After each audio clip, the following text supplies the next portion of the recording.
Good morning, everybody. How are we all feeling this morning? It's a lovely rainy morning in Lancashire. I seem to start all of my broadcasts with the fact that it's raining at the moment. Yes, I hope you're all doing well. I've got a couple of viewers. I'll just wait just for a couple of seconds just to see if anybody else is joining us. I know there's a lot of people wanting to join on catch up, so that's absolutely fine. So, yes, you join me as we look at, well, it's a difficult time at the moment for a lot of people.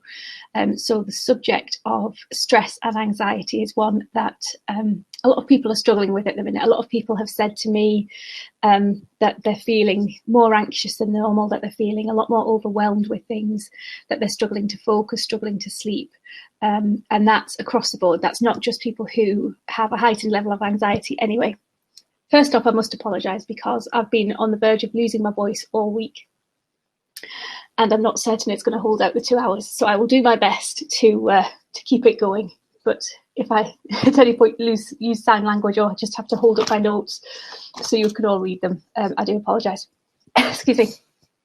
So yes, today we are going to be looking at stress, anxiety and feelings of overwhelm. We're going to be doing this seminar, webinar, tutorial, whatever you want to call it, in 3 parts. So the first part we will look at a bit more of an in-depth look at what stress, anxiety and feelings of overwhelm are, what purpose they serve us, what happens when we're feeling them, and just generally increasing our understanding of what they are. In the second part, we will look at prevention, so how to stop getting overwhelmed with the feelings of stress and anxiety, how to make sure that these are at normal levels, and then the last section of the seminar will be what to do when that gets out of kilter. So if you're feeling more stressed, more anxious, and if you're struggling to get rid of those feelings, how to stop them. So the first part is very much information. The second and third parts are all crammed full of top tips and suggestions for helping the situation. So we shall jump straight in. Very, very quickly, for those of you who don't know me, my name is Sarah. I've been a therapist for many years, initially alongside a 9-to-5 career in local government, where the last 5 years of that career I was the strategic lead for wellbeing services across North Lancashire. So wellbeing, good health has always sort of played a big role in my life. So I became a therapist full-time about 3 years ago now. And it's been my main income since then. Every now and again I go back to doing social care-y charity type stuff, but this has been my main income since then. I was diagnosed myself with anxiety in my teenage years and subsequently with endometriosis as well. So I know what it's like to have those feelings impacting and to cope with those feelings when you've got a lot going on. So if you have another illness, then coping with stress and anxiety can just be that little bit harder. Similarly, if you've got other situations in your life that are a little bit out of your control, such as a kid with special needs or caring for parents, that kind of thing, then it's difficult to focus on yourself and it's difficult to look after yourself. So that's what we're going to be looking at today as well. So feel free to add any comments. I can see the comments and I will be looking at them or trying to look at them as we go through. I'm just doing it there, excuse me, so that I can actually see the comments because I'd forgotten to turn that on. So that's perfect. Yeah, so if you do have any questions, you can send me a message as well, a private message. If you're watching on replay, you can still do that as well, because although I won't be sitting here looking at the screen, all the questions are emailed through to me. So I will get your questions, so I will respond on email. So feel free to do that as well. Okay, so to start with, what my anxiety looked like. So I'll talk a little bit about anxiety in general. So anxiety and stress are very, very normal emotions, and really they shouldn't be given any more prominence and should be celebrated just as much as any other feeling and emotion. They serve as a purpose, they are there for a reason, and that reason is very, very useful most of the time.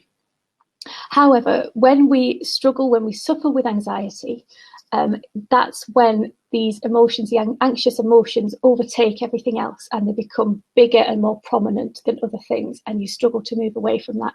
So when I was diagnosed with stress and anxiety, it was in the year before my exams. I was struggling hormonally. Now, obviously, I know that was due in part to the endometriosis. But I was struggling with my hormones, I was struggling with my exams, with the pressure of exams. At that age as well, you start to think about your future. Everybody's asking you questions about your future. Everything was just completely overwhelming. And I struggled to get over that. I struggled to deal with the emotions, and I struggled to deal with the pressure that I felt. So for me, that looked like a lack of focus.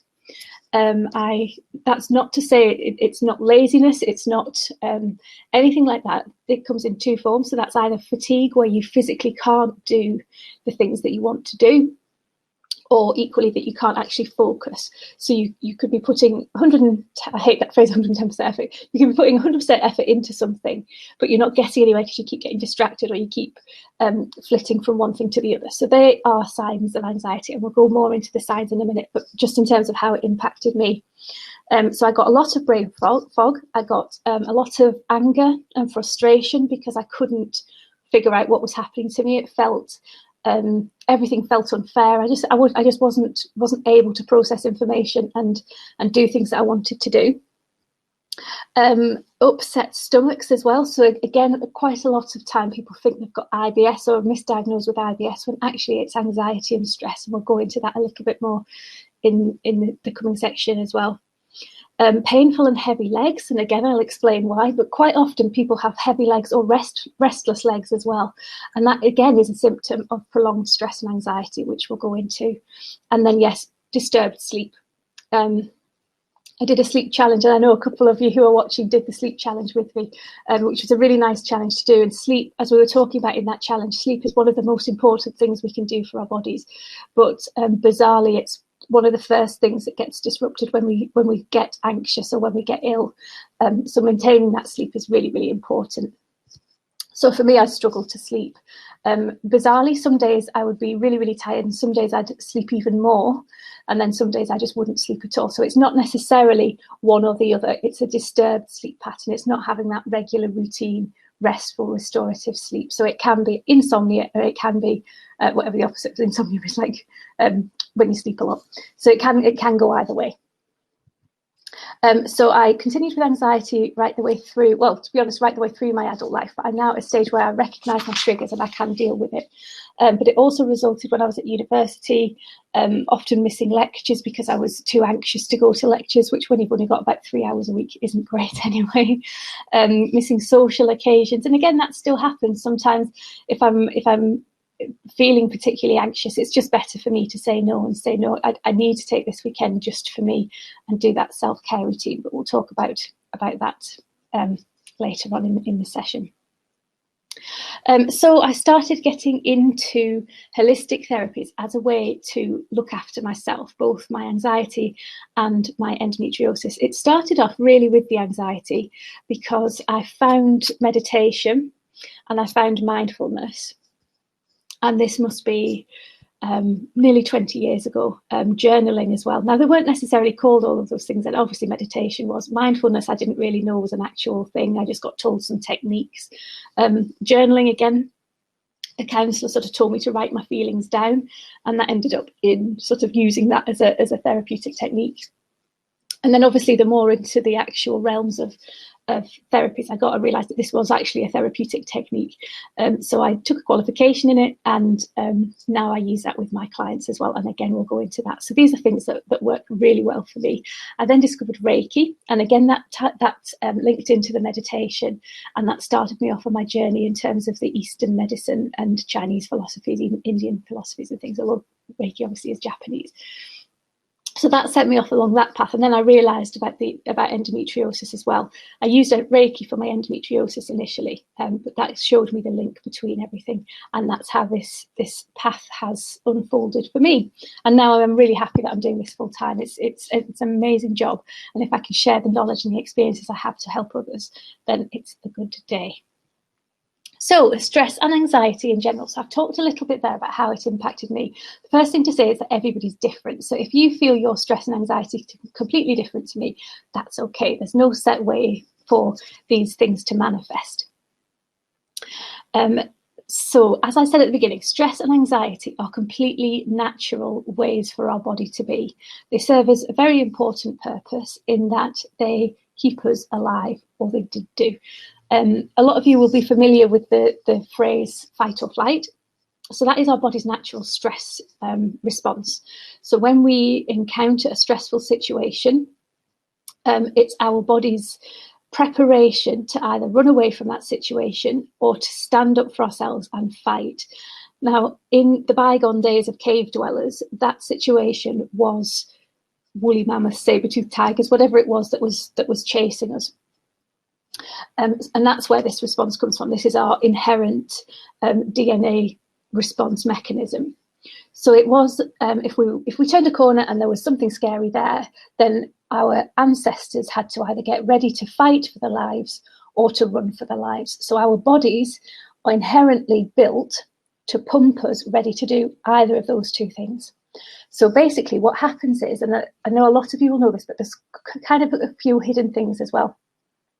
So what happens is when we get into that fight or flight space, our bodies decide that everything we don't need, they will discard. So, and they'll concentrate on what we do need for that immediate situation. So our awareness heightens, so our pupils dilate, our ears kind of just hone in on what we need to hear. So they're very, very heightened levels of awareness of all our senses, our sense of smell, everything just gets heightened.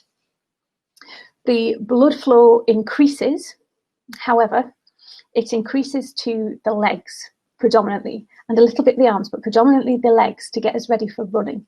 So we have the adrenal glands obviously produce adrenaline and something called cortisol, which gets us ready to leg it basically, or to fight. But for both of those, we need a quick burst of energy. We need the energy, we need the strength to run, to save our lives, so the fastest we can run.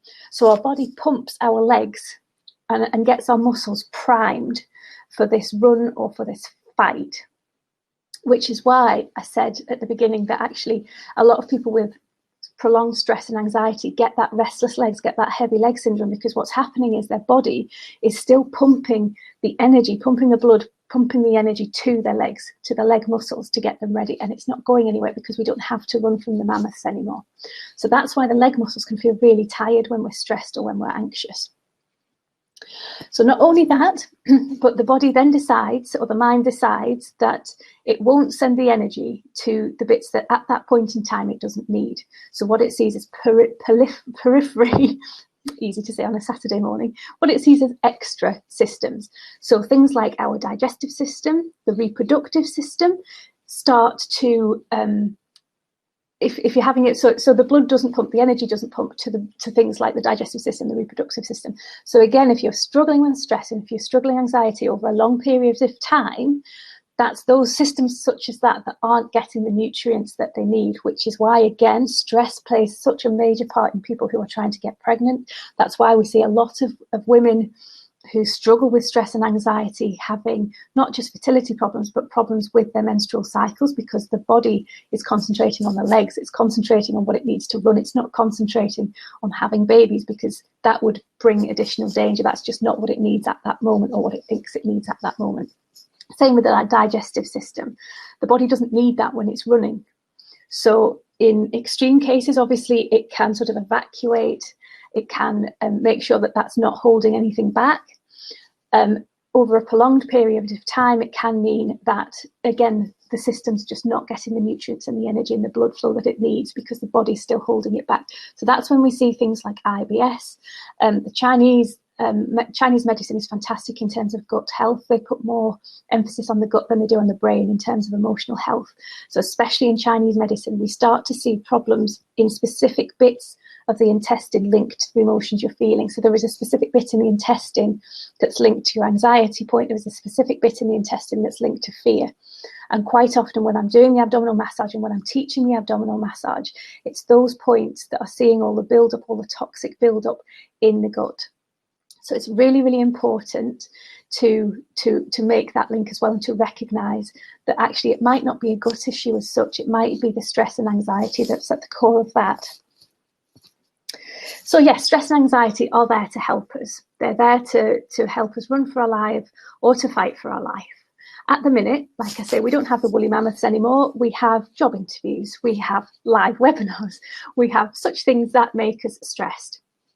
Now, in a normal day, if you're functioning well, if your emotions are nice and balanced, then this again is a good thing. So, for example, if you have an exam, that stress that you're feeling, that heightened awareness, will enable you to focus. Again, it's one of the paradoxes. So that stress and anxiety will enable you to focus. Your senses are heightened.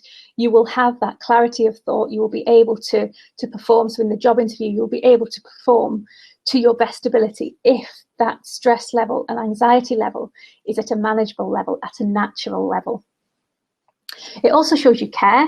So for example, like this webinar, if I wasn't stressed about this webinar, I wouldn't have done all the slides. I wouldn't have prepped at all. I'd have rolled out of bed at 2 minutes to 9, and it just, well, I don't know, it might have been good, but in my mind it would have been horrendous. So the stress of actually the idea of sitting here and not having anything to say, not being prepped, saying the wrong things, is what spurs me to do the preparation, to do the try and have a good night's sleep the night before, to make sure that I am at my best. So it's a good thing. It's a positive thing. So when we're talking about stress and anxiety, we shouldn't give it any negative connotations. We should see it in a positive light, and we should embrace it just the same as we embrace other emotions. Again, I talk a lot about triggers, and quite a lot we say, oh, I'm so stressed, and you see it as a bad thing. But if we start to see it as a positive thing, if we start to see it as something our body needs and something that serves us well, then that takes away a lot of that negativity. Obviously, it's not that easy, but that's the first thing that we can try and do, just to recognise when we're feeling stressed and try and recognise why. So another thing to say as well, and again, this is going to help us when we come to look at the techniques for dealing with stress and anxiety. Stress and anxiety are fear of the future. Some of the stress is fear of the past, but predominantly it's fear of the future. It's fear of that what if. So that's certainly true with anxiety, because anxiety is a fear of not really knowing what's going to happen, often anticipating the worst that can happen, but not living in the present. It's living in the future, that unknown future, which is why at the minute a lot of people are struggling as well, because there is so much uncertainty around. We are living in a very uncertain time, and we have been doing probably for about 3 years, maybe even longer.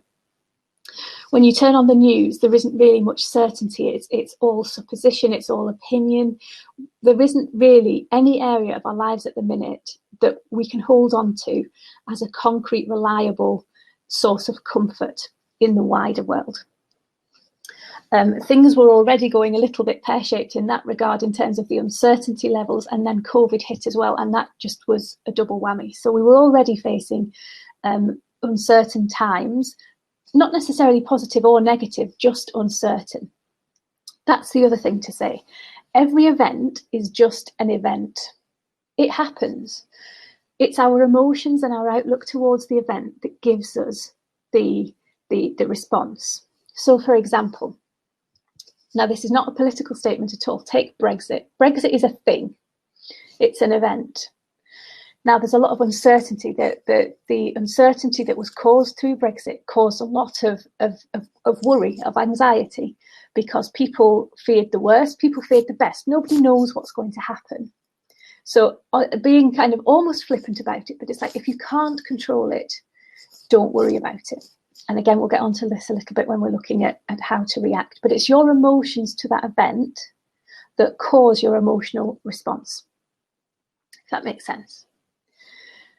So as a bit of an example, and I was going to use this later, but I'll use it now. So as a bit of an example, my other half is a typical northern man. He's very supportive.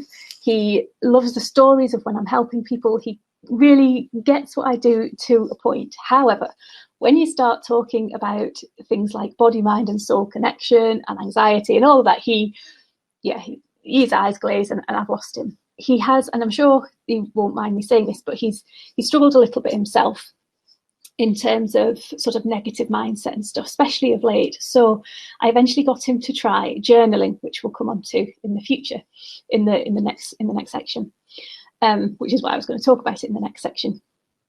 So we were talking the other day about how the mind works and how exactly what I've just been saying here about how an event is an event, and actually it's your mindset that shifts how you respond to that event. So I was sort of saying to him, so come on, name me, because he said, oh, I've had a horrible day, it's been awful, nothing good has happened.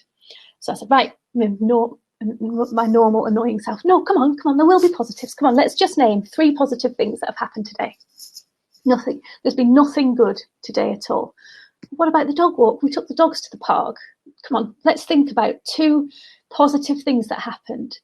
And he couldn't, his reaction was, well, I walk the dogs every day. It's just a thing. Nothing positive happens. It's just a thing. So then we started talking about, and because this has been a part of my life for so long, I kind of forget that people don't see things the way I see them.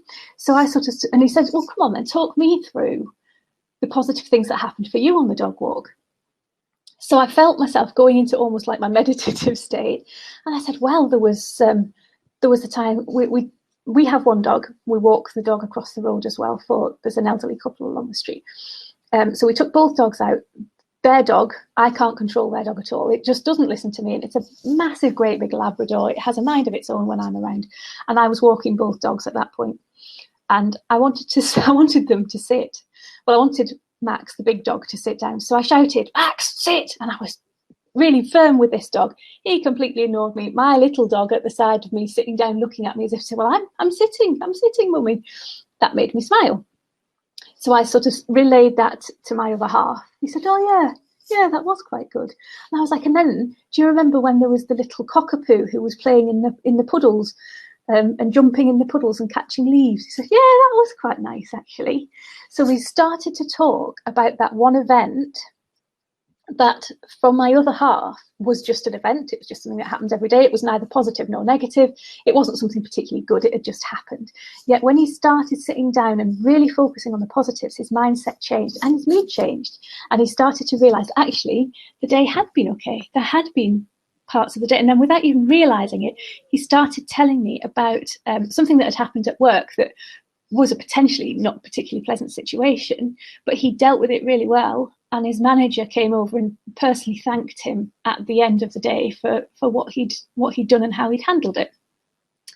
So that just goes to show, it's a little snippet of how our minds can, once we get into that negative spiral, how our minds can just shut off all the positive, conscious, unconscious bias. If we think we've had a bad day, then we have had a bad day, because our minds can't tell a difference between a reality and a perceived thought.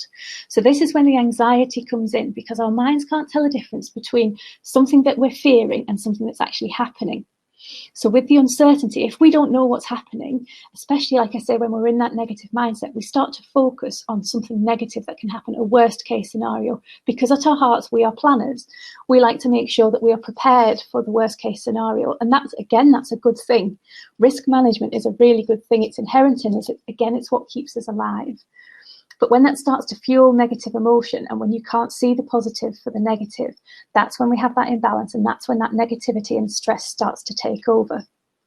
So going back to things like doing a live webinar, doing an exam, doing a job interview, most people will feel stressed and anxious around situations like that, because it's natural and because it serves us well. It's a good thing, and it's a good thing to be celebrated. However, the problem is that when, like I was talking about my other half, when that negative emotion, when that negative viewpoint overtakes us, when we're living with that stress, when we're living with that anxiety on almost a permanent or a semi-permanent basis, but when that stress anxiety overbalances the positivity, then you can do something like this, and at the end of it, you still live with that heightened stress. So you struggle to get rid of the stress and the anxiety that you were feeling that was good. Now, again, part of that is because we don't have the woolly mammoth to run away from. So that the cortisol, the adrenaline, the consciousness or subconsciousness, I suppose, of the body's changes hasn't got that massive impact to say, right, okay, I've run away now. Right, okay, I've had my fight. I can calm down. So we don't have that. When you shut the laptop after a seminar, you don't have that massive rush of fatigue or natural release. So it does take a bit to sort of calm down. I don't know if you find, I don't know if this is just me, but so for example, after this webinar, I will probably sit for 5 minutes, very gently shaking in the corner. It's not as bad as that. But I will feel the effects for a certain time. But if I'm in a good place, if I'm in a balanced place, then that will eventually subside and I'll be back to normal. If you're not in a good place, if that stress and emotion are heightened, then it will take even longer. And we could be talking days, weeks for all of that to subside because you're already living with the heightened stuff anyway. So I hope that makes sense. So when we talk about the symptoms of, I sort of mentioned a few symptoms that I get, or that I got, still get them occasionally, not going to lie, but like I say, I know my triggers now and I know I can do spot the early signs, but again, we'll come to that in a minute. So some of the others I've listed, so I'm going to have to read them because I can't remember them all. So one of the things I should have said as well, in my world, it's all about, I have kind of mentioned it, but in my world, it's all about the body, mind and the soul connection. So we have physical reactions, as we've talked about, to emotional situations. We have emotional responses to physical situations. Everything is linked. So when we are stressed, when I say when we are stressed, I don't mean just a natural, healthy, positive level of stress. I mean when we are living in that stress situation, we do have emotional, physical, and physiological responses. So the emotional responses include becoming easily agitated, frustrated, and moody, feeling overwhelmed, like you're losing control or like you need to take control. And that is one of the most common ones with my clients, that need to take control and that feeling lost, frustrated, angry because that level of control isn't there. Having difficulty relaxing and quietening your mind.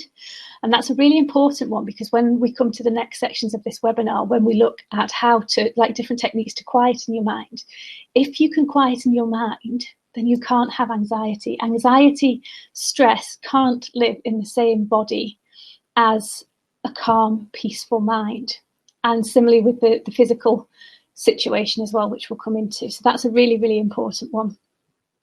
Feeling bad about yourself, having low self-esteem. So this can lead to, again, stomach problems because of comfort eating or trying to control that eating. So a lot of people use food and eating.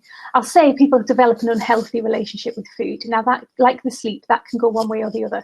That can be overeating, comfort eating, eating the wrong stuff because we feel good when we eat sugar, but as we know, it's not that great for us longer term. Well, even not longer term, but a bit after you eat it, you get that slump. So it's not that great as we think it is. Or it can go the other way. A lot of people then start with eating disorders because that's one of the things they can control. So it goes the other way, sort of portion control, even not eating at all. And we're getting into the realms of sort of eating disorders.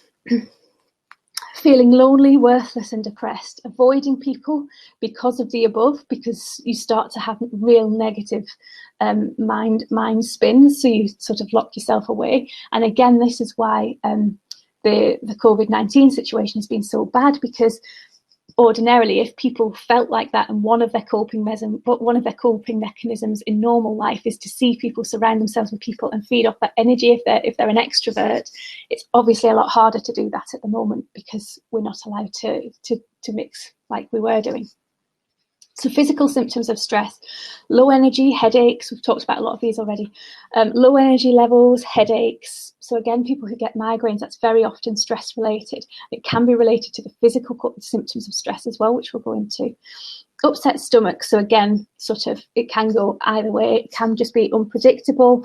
Nausea, can have the physical symptoms as well. Aches and pains, intense muscles. So we talked already about the heavy legs, the restless legs. Really, really common for people to get shoulder pain, neck pain, because when you're stressed, I get it. I can tell if I'm stressed. I can tell if I'm relaxed. My posture changes. So if you're stressed, a lot of people carry their stress and anxiety at the top of their back on their shoulders. So if you're living like that a lot, you're going to start to get neck pain, back pain. So that's very common as well. That can also then cause, so everything's connected in your body. So even if the muscles aren't connected, you've got the soft tissue, the fascia that connects the everything.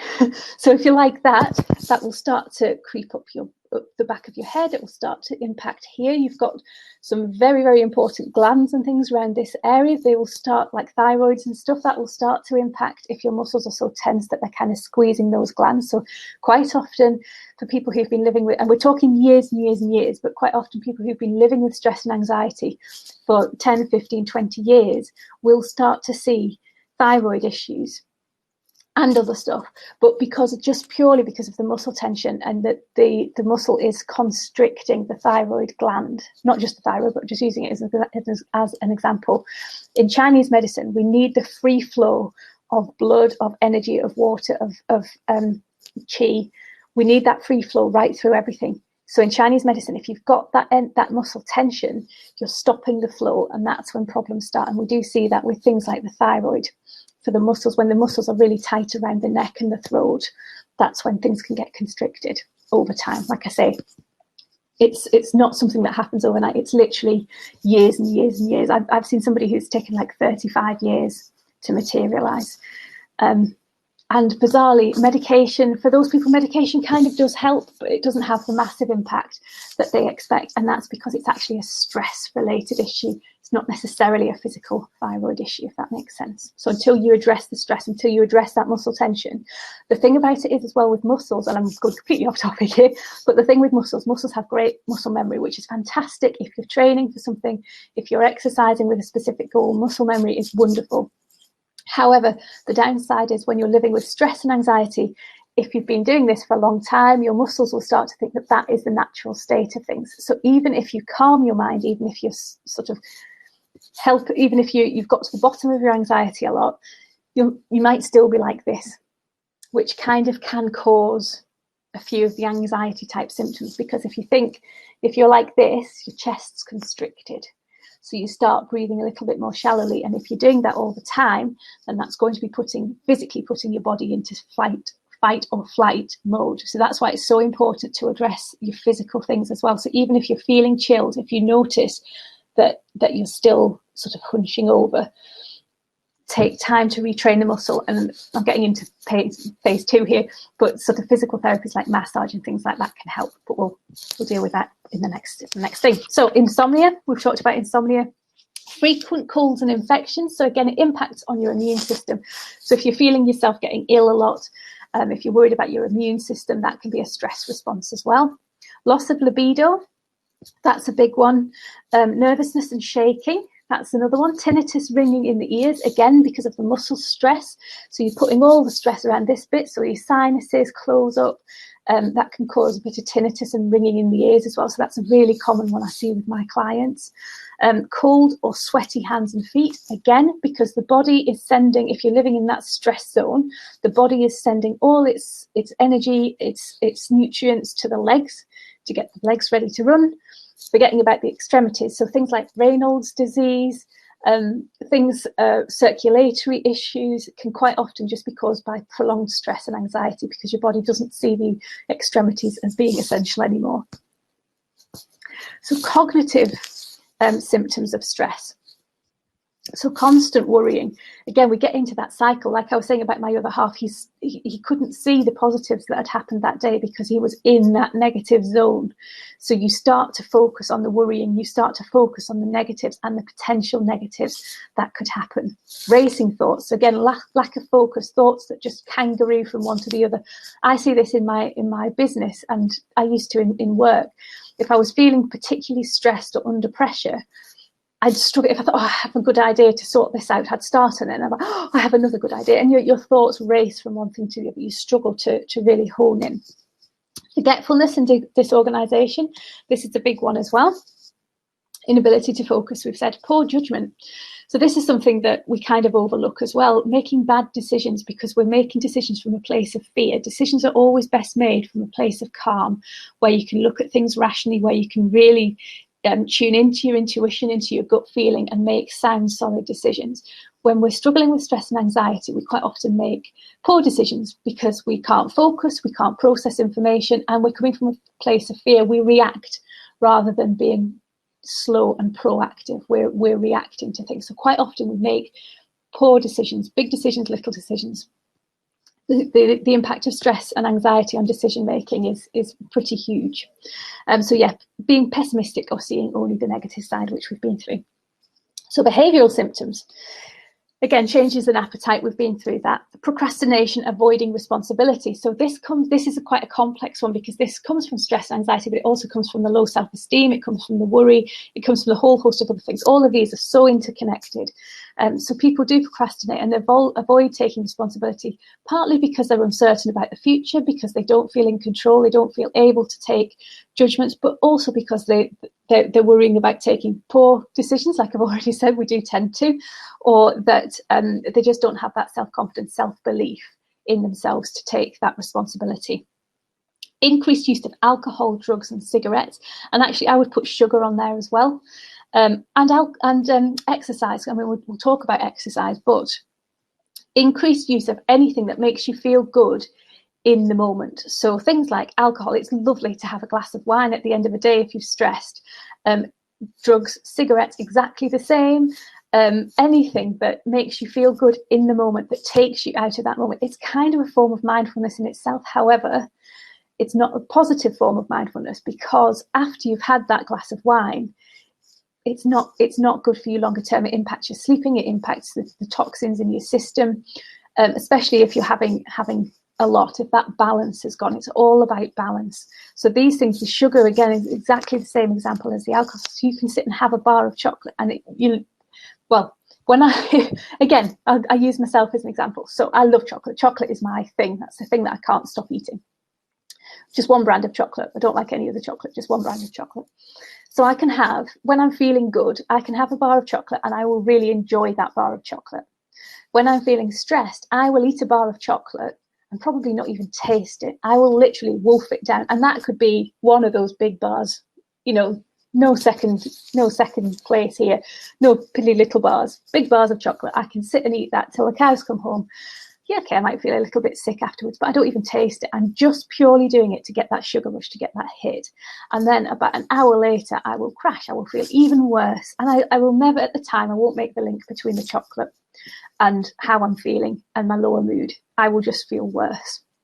So it's behaviours like that kind of impact on us, and we start to see as a crutch. We start to see as something that's helping us, when actually it's the opposite. But it's so difficult to think, if you're like me and if you like a bar of chocolate, if that's your thing, and you've had a stressful day, sometimes it's the thought of that chocolate that gets you through the day. So to take that away and replace it with something that you think isn't as good or isn't as beneficial is actually quite difficult. But again, we'll come to that.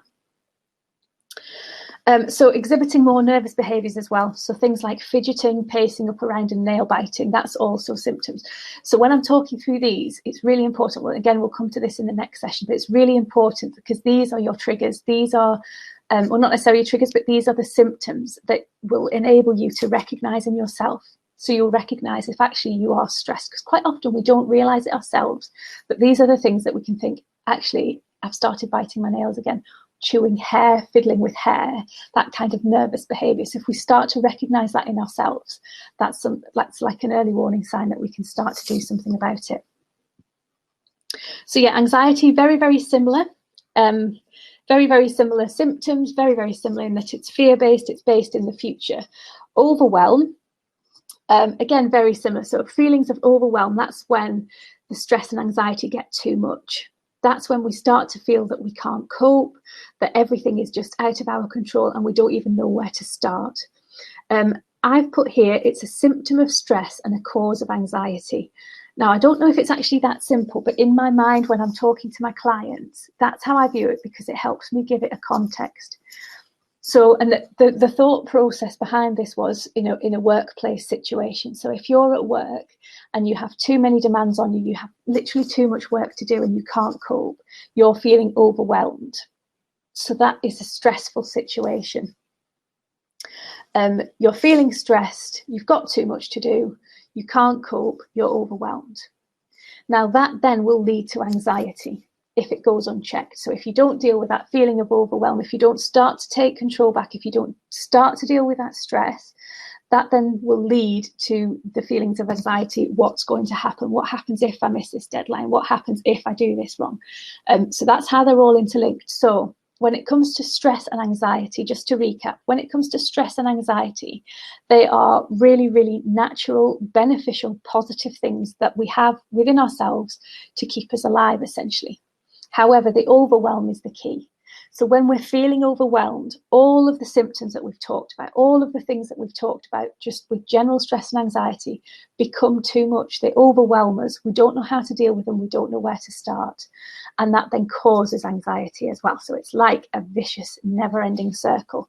So in order to break that cycle, we need to understand how our body reacts. Everybody and everybody, I say this all the time, but everybody and everybody is different. So it's taking time to get to know your body, get to know your mind, and understand when you're stressed and when you're anxious. And if you can notice those symptoms in yourself and start to understand the triggers, then you can start to bring that stress and anxiety down. And even better, you can start to preempt it so that you never get to that heightened level of stress and anxiety again. There's a lovely quote. It's break time now. I'm really glad at that because I really need a drink. But yeah, we're going to take, what time is it? We're going to take probably, it's 22. If we take till 1:45 as a break, I've got a lovely quote that I'm just going to put on the screen during the break time. Listen to your body when it whispers so you don't have to hear it scream. And that is especially true for stress and anxiety. So just mull over what I've thought and try and sort of have a bit of an idea about your body and your mind and how you respond, and write it down. I know it sounds daft. Write it down in a journal or write it down somewhere and just start to appreciate the beauty of your body and that it gives you those signs, it gives you those signals. And then we'll look in the next section how to deal with it. So go and grab yourself a brew. I've said 5 minutes, but that was about 2 minutes ago. So it's 9:41. I'll see you back here at 9:46.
Hi guys, welcome back. I've had a drink, it's even worse.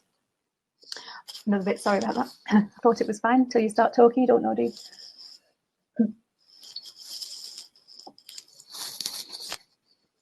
So, sorry about that. I should have muted the microphone for that, not very pleasant. So, excuse me, in this section, we'll see how we're doing for time. We might not have a break because I have gone on for a bit longer than I anticipated in that first section. So we'll just see how it goes. But in this section, we will look at why prevention is better than cure. So how to stop those feelings of stress and anxiety leading to that sense of overwhelm, and how to calm your body, calm your mind. And then we will look at, in the last portion, what to do when that's failing, when you're struggling to rein in those feelings of stress and anxiety. I'll try and leave a bit of time for questions at the end. If I don't manage to do that, it'll either go on for longer, which is a high possibility, or feel free to, I can't remember whether, I'm really bad at this, I can't remember whether I've put my email address at the end of the thing. There's like an end screen that comes up automatically when I stop the webinar. But I'll say it now, sarahc@halcyontherapies.co.uk. And I will put it here as well, sarahc@halcyon, like my mum's reading it out loud when I'm typing. There we go. There is my email address. So any questions, if you don't want to put it in the chat here, if you want to email me directly, there is my email address. Feel free to contact me. So prevention is better than cure. It absolutely is all the time. It's not quite that easy, but if we can prevent feelings of stress, anxiety, and overwhelm from taking over our life, we will live much happier, much more fulfilled lives. But how do we do it? Well, in my world, it's all about, as I say, the mind, body, spirit connection. So all of these things that I'm going to talk through, I will give examples of either body, mind, and soul things. Some obviously impact on everything, but the key thing as I'm talking and as I'm giving examples is to find things that work for you, things that make your soul sing, things that relax you, things that make you happy. So I can give all the hints and tips. So it's the same when I'm doing my coaching. I can give examples, I can give hints and tips, but actually what we're looking to do is feel our spirits soar, feel vibrations lifting, feel a lot more happy, a lot more relaxed. So it's all around finding things that work for you.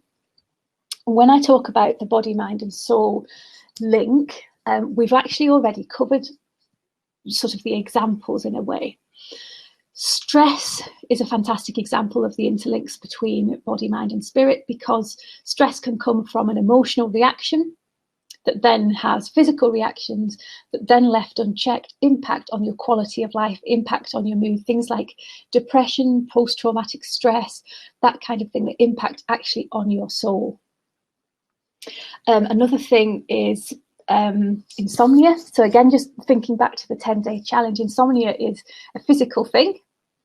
Sleep is a physical thing. We need our sleep in order to restore our bodies. If we don't get sleep, we get physically tired. It's also an emotional thing, so it can be impacted by emotion. So if we're feeling incredibly emotional, even excitement, it doesn't have to be a negative emotion. If you're excited about something, like when you're a kid and you're going on holiday and you can't get to sleep, that's a good thing. It's a positive emotion, but it's impacting on a physical need.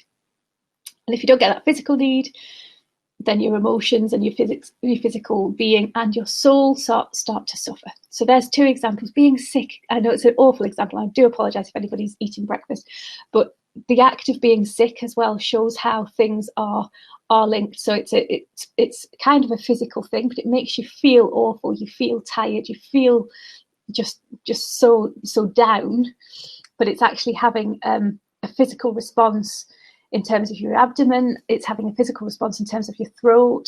It's causing muscle tensions.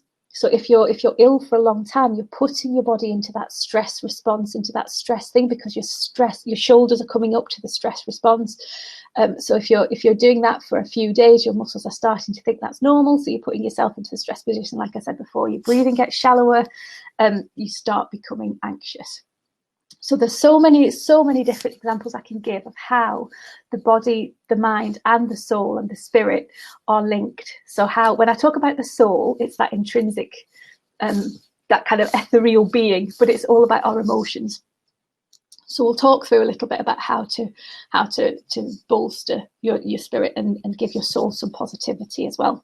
It's not as out there as it sounds. In fact, one of the examples I was going to give you was, it's seen as a new age concept, this body, mind and soul thing, but it really isn't. It goes back to ancient times. So the ancient Chinese philosophers, the ancient Egyptians were all practicing this body, mind and soul link in terms of keeping people healthy and well for thousands of years. Pythagoras in the 6th century, he was actually the first documented person, or the first person to document prescribing getting out for a walk and spending time in nature in terms of dealing with emotional upset. So that link has been there for, and physical health as well. So if people were having physical ailments, he looked at sort of natural, using nature in terms of cures. So it has been around for millennia. It isn't a new age concept. It's just we've kind of lost it, especially when we moved to sort of Victorian times. They even were looking at the 4 humours there, the balance of the 4 humours linking to emotional responses and things. So since then, we've kind of lost a lot of that. Western medicine is fantastic, and it's brilliant. I won't knock Western medicine. The only downside of how we practice in our culture is that we've almost lost that preventative side of it. It's getting a lot better with the 5 ways to wellbeing and that kind of initiative, but we've as a society, we've lost the impact, or we've lost the importance of that body, mind and soul connection. So how do we get it back? So prevention, as I've said, prevention is definitely better than cure. Crystal, awesome way to prevent things. That's normally upstairs. That's been left over from my 10 days to sleep challenge, but I'm glad it's here today. So yeah, prevention is better than cure. So as I go through these, I'm going to be giving you tips. Now, these tips work as preventative measures. And as I'll talk about when we get to the last section, these are also things that you can use when you're feeling really stressed as well, because they're great for keeping your emotions and your body, mind and soul balanced. But if you find something that works for you, then you can use it, focus on it when you are feeling stressed, when you're feeling anxious, to bring everything down. So my first tip, and that's especially around the uncertain times that we're living in at the minute and all the negativity and stuff that's floating around, is to limit your exposure to the negative. So, and I'm including the news in this. So things like social media, the news bulletins. If you are being impacted by the situation at the minute, if you feel that slight sense of loss of control, if you are feeling negative, anxious about what's happening, about the uncertainty, then either cut yourself off from the negative or just limit the time. So again, it's knowing about your triggers, it's knowing about how certain things make you feel. But so, for example, social media. It's all about opinion. It's all about what people think of the situation. It's not about the event itself. So stick, if you can, to factual things. Even the news. A lot of time the news doesn't have the facts, so it speculates. That's not news. That's speculation. That's opinion. That's other people's emotional baggage. That's other people's perceptions of the event. So if you can, limit your exposure to actually what is factual. And then things like social media, don't get sucked in. There are people who spend a lot of time and a lot of energy simply trying to get reactions from people. So limit your time on social media. I don't spend a lot of time on social media other than for my business. Social media is brilliant. It helps us keep in touch with people. But it also, the downside is that you can very, very easily and very, very quickly get sucked into a lot of negativity. So just be mindful of when you start, if you read something that you feel triggers you, that you start to get a little bit unhappy at or a little bit angry at, scroll past it. Leave it where it is. Some days you might feel strong enough, you might feel like you like to respond, but actually just limit that. You don't need that. I've put here, don't get sucked in. Don't get sucked into other people's dramas. People look after themselves in different ways. Some people feed off negativity and some people feed off making other people feel negative. So don't be their food to your detriment. Make sure that you're protecting yourself. And then tip 2 is linked to this. So balance out the negativity with positive things. So just to carry on for that example, if you've been sat having a brew on a morning and you're on social media and you're looking at fantastic, lovely pictures of somebody's holiday, well, I was going to say somebody's holiday, it's not going to happen at the minute, well, somebody's kids or something lovely, a lovely walk that somebody's had, they've put pictures up. The next one down is a post, the next one down is a post that gets you anxious, it gets you angry. Scroll back up to the lovely post. See if that can change that positive vibe again. See if you can recreate that positive vibe. If you can't, if it's not that easy, then put your phone down and do something that you know will make you happy. So what makes your heart sing, your soul sing? Are you a singer? Do you love singing? Do you love running? Do you love reading? Are you trying to do a headstand? Random example. But is there something that makes your soul sing? And go back to your happy place. Get back to your happy place as often, as soon as you notice yourself feeling negative, get back to your happy place. Now that could even be a technique, and we'll look at breathing techniques. A lot of, for those of you who've done my 10-day sleeping challenge, we're going to be looking in a bit about some, I think I actually did the same point, but it could be that you find a technique that just instantly relaxes you. So just be mindful of that and remember that to come back to. So remember as well that fear and anxiety and stress are based on fear, and it's about the future. So if you can, bring yourself back to the present. So tip 3 is around cultivating that mindset of positivity. So like the example I gave of my other half, if you feel that everything is bad, if you feel that everything is negative, if you just feel rotten, then start cultivating that positive mindset. And that could be as simple as waking up every morning and saying, today is going to be an awesome day, even if you don't feel it, because your mind listens. Your mind listens to everything you tell it. So like I was saying about the fear and anxiety, that isn't a fact. The anxiety is of a future you don't know anything about. You are sending a perception and your body is reacting to the perception. So switch that perception round and make it positive. So even if you wake up feeling that awful feeling of almost like dread that you feel if you have that anxiety and that stress, today is going to be an awesome day. Be a bit Alan Partridge about it, being today is going to be an awesome day. Write it down. For those of you who know me well, will know I'm a massive advocate of journaling and writing things down. There is the RES in the bottom of your whatever the word is, but it's here, and that is amazing in terms of making your thoughts more real by writing them down. It's an actual system in your. This is why we love lists. This is why people respond to lists and journaling, because you're making something real more real by writing it down. So every morning, mantra in your journal or somewhere, just write down, today will be an awesome day, or whatever works for you, whatever sentence. Today I will be calm. Today I will succeed. Anything positive that works for you. Think it, say it out loud, write it down. Repeat it as much as you can, because the more you say it, the more you will start to believe it. Your emotions and your vibrations, for want of a better word, follow your actions. So if you start to say, today, notice how my posture changed as well there. I've kind of been a little bit slumped. Today is going to be an awesome day. Your chest opens, so your breathing becomes easier. Everything just feels a bit more positive. Essential oils are fantastic for raising your mood. So anything like the citrus scents are really, really nice. Peppermint's really good for clarifying your thought. Uplifting things. Lavender, again, love or hate. So pick a scent that works for you.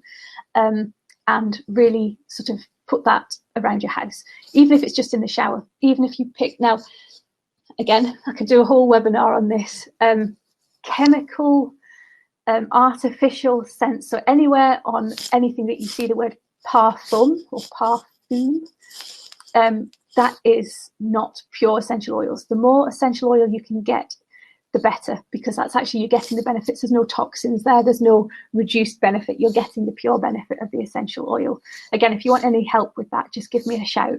But whenever you buy an essential oil, just make sure it says pure essential oil and there's none of this blending. In fact, I've got one here that is it that one? Yeah, so you can see that there. I don't know if you can see that. Again, this is not a product endorsement, very far from it, because I would never use this one. But can you see there it says fragrance oil? That is not a pure essential oil.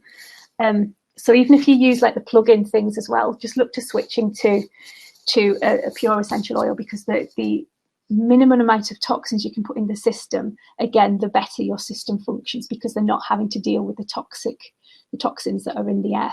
So that's another tip there. So yeah, anything citrusy is brilliant. Lemon's really good. You can actually use it as a cleaning thing as well, but it's really beautiful. Frankincense is really good for uplifting as well. I'm trying to think. Marjoram is fantastic in terms of post-traumatic stress and getting over something sort of major. So if you really are struggling, then that's a really good. I think it's part of the oregano family as well, so you can incorporate that as well. Doing mindfulness and mantras. So we've talked about mantras already. Mindfulness is an absolutely fantastic way of very quickly bringing yourself back to the present. And as we already know, living in the present means you can't have anxiety, because anxiety is based in the future, and the future doesn't exist. All we have is the present. So if you can live in the present, if you can bring yourself to the present, your anxiety won't be there anymore. Sounds simple. It kind of is that simple, but it's not that simple to do, especially not. So in terms of prevention, then practicing an act of mindfulness every day is a brilliant way to stop anxiety from happening. If you've got that anxiety state already, then it's a bit harder to do, but stick with it, because the results are the same. You cannot have anxiety if you're living in the present. So simple things like, so the things that I do, again, I'll always link it back to what I do, because it's what I can talk about, but find your own path, find what works for you. So you can do anything mindfully. You can do anything with a mindful attitude. So we've obviously got mindful meditation. So they're brilliant. There's tons of them. I've done a few that I'm going to be pulling together this weekend for my sleep challenge people. So if you do want them, just drop me a line and I can send them to you as well. But that's a brilliant way, because it's a guided meditation. It's 20 minutes, half an hour, 10 minutes even, where you're just sitting and concentrating on the voice of the person, or on the music, or on the sound, so that you're instructed what to do. So they're fab. However, it does take practice to do that. So other things that I use, other tips that I use, I walk the dog every day. So if I'm walking the dog, again, what I was talking about with my other half, I don't just walk. It's not a chore. I don't just walk. From the second I leave the door, I'm noticing things. So I notice the weather. I notice the breeze on my face. I notice the sound of the traffic. As I'm walking through the park or down the canal or in the wood, wherever I am, I take time to look at the trees.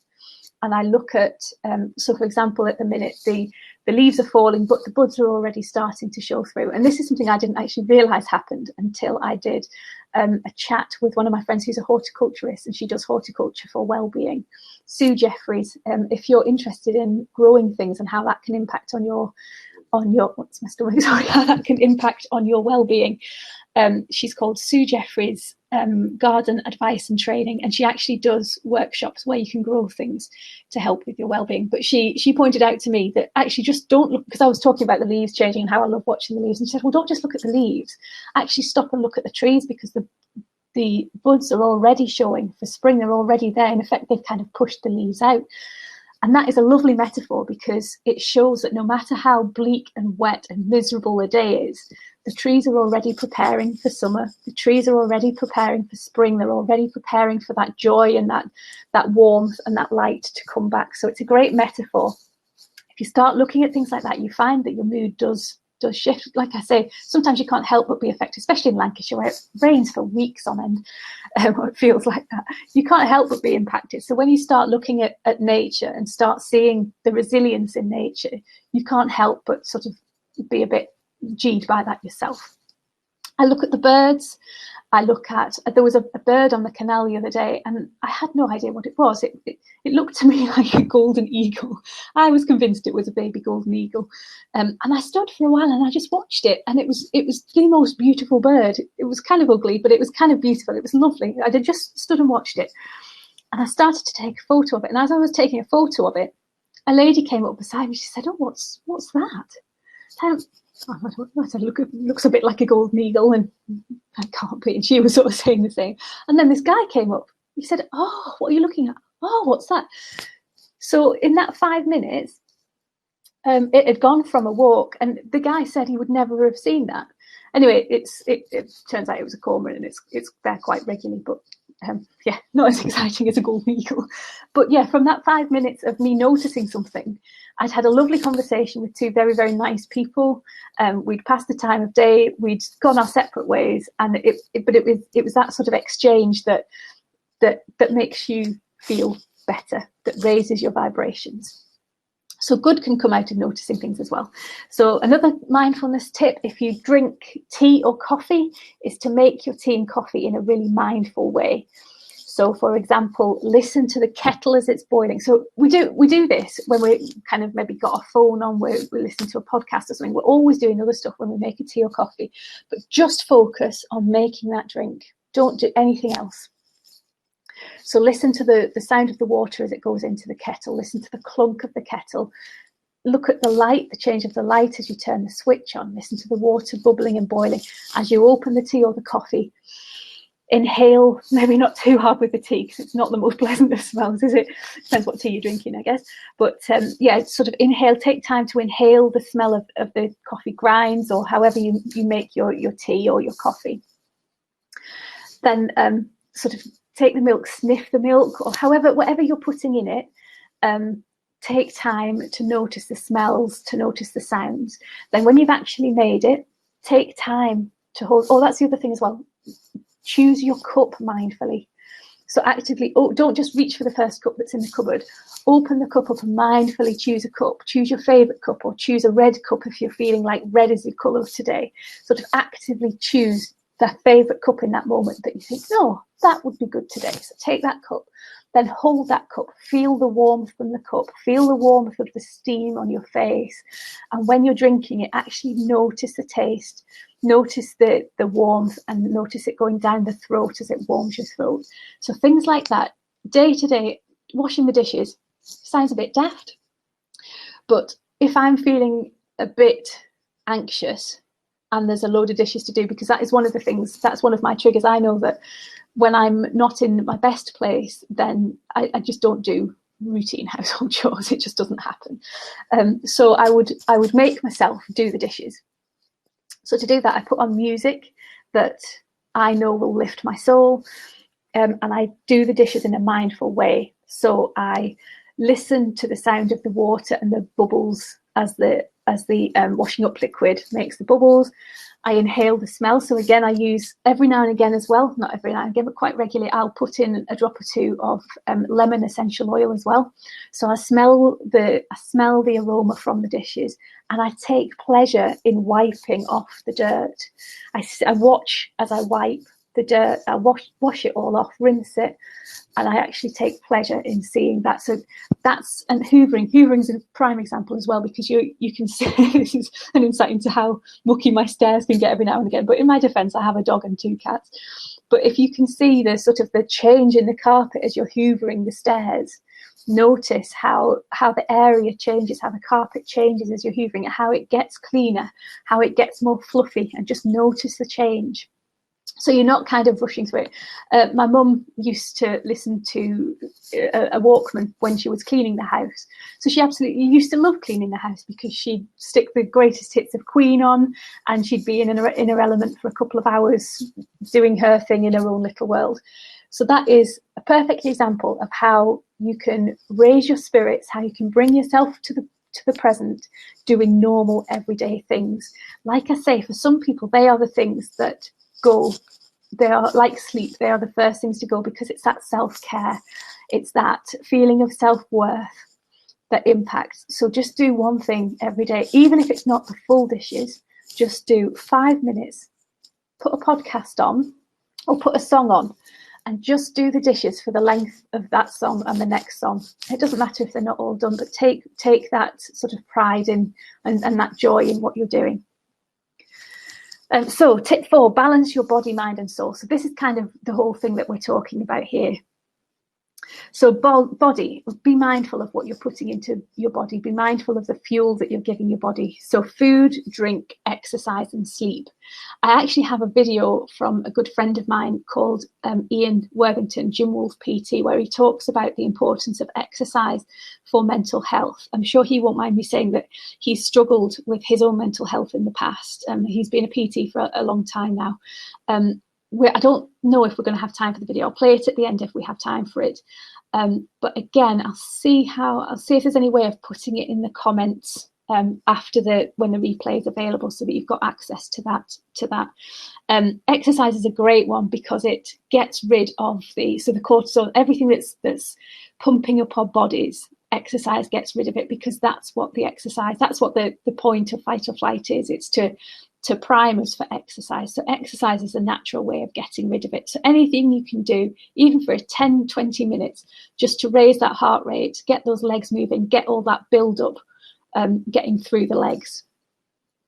So mind, if you like reading, find a good book, find a book that lifts your spirits, that makes your heart sing, and read. Even if it's just for half an hour, just find somewhere quiet and just read your book, focus on that book. Do puzzles or quizzes. So again, in lockdown, one of the great things to happen is all the online stuff, like quizzes and online events. So find things like that you can find. Quizzes are great for keeping your mind exercised. So when we talk about exercise, it's not just about the body, but keeping that mind exercised, learning new things. Find an online course. There's so many cheap online courses at the minute. Find things like that to focus on, to improve your self-confidence and to improve your knowledge and nurture your mind. Have positive conversations. So this goes back to what I was saying about social media and the negativity in social media. Find positive conversations. Have chats with people who you resonate with, who share your opinions, so that you're not fighting, you're not arguing. You're actually just listening to their reasoning and their beautiful minds. So sort of share your thoughts in a positive environment where you know you're not going to have to argue, you're not going to have to justify yourself, you're not going to have any of that negativity. And then for your soul, so we've already talked about reading. Reading's brilliant. Food's brilliant. They all sort of interlink with your soul, but music is one of the best ways to lift your soul. Music and dance as well. Again, that hits the exercise box. Colours. A great way to change your mood is to change the colour that you're wearing or change the colour that you're looking at. So quite often when we're feeling a bit down, we kind of stick to blacks and greys and dull colours. I know when I'm feeling particularly happy and vibrant, I will maybe put a red or a bright blue jumper on. So that's a really good way of forcing that positivity, is to put a red jumper on, or put a green jumper on, or just surround yourself with nice colours. Senses. So again, when I was talking about the mindful cup of tea or the mindful walk, don't just look at things, smell things, touch things, feel things, listen. So you're using all of your senses, and be mindful of the impact that you're feeling when you smell something that makes you feel good. Just be mindful of that and take a note of it, but use all of your senses. So the key thing as well for all of these is to notice your triggers. It's to notice what makes you feel stressed, what makes you feel anxious, and to really react when that starts to happen. So my next tip, I've lost track, is this 6 or I don't know. My next tip is, I've written numbers, but I think I've gone off track so many times, I've no idea how many I've added in. So my next tip is to notice your warning signs. Understand your body, understand your mind, notice your reactions and notice your warning signs. That means it's all getting too much. So things like, is your sleep starting to impact? Is that the thing that happens with you? Your libido, your appetite? What's your first sign? Is it like me? Is it that your sink gets full of dishes? What is your warning sign that things are starting to result in an overwhelm. Upset stomach, heavy legs, fatigue, headache. Quite often the warning sign that we think is actually not the first warning sign. So we really tend to only notice things when they are impacting on us, which tends to be when it's already got to a point. So the sink thing, there is something that's stopping me doing the dishes. So when that sink is full, that might be the first thing I notice, think, oh, the sink's full. But actually something happened before then to mean that it got to the point where the sink was full, if that makes sense. So I need to start looking at my body more, looking at my emotions more, and understanding what that trigger is. Is that trigger that actually I've stopped sleeping 2 days before I stopped doing the dishes? Please don't think I'm these are examples, but 2 or 3 days before I stopped doing the dishes, was I stopping sleeping? What was my shopping like? When I did the weekly shop that week, did I buy healthy stuff or did I buy beer and chocolate and crisps? So just start to be mindful. So whilst we can prevent, part of prevention is understanding the first signs. So not the signs that we know something's wrong when, but the sign that we know things are starting to go wrong when. Okay, does that make sense? Becoming short-tempered. Do we become less open-minded? Do we become more short-tempered? That short fuse, do we start to shout more at the kids or shout more at the pets? Or do we have a shorter tolerance for things, a smaller tolerance for things? Are we, as we're driving in the car, are we finding ourselves getting more angry at people when normally we might let somebody out, but they've kind of poked their nose in, so we get angry at them rather than letting them out? Or is there that kind of emotional response that's different to your normal that's going on?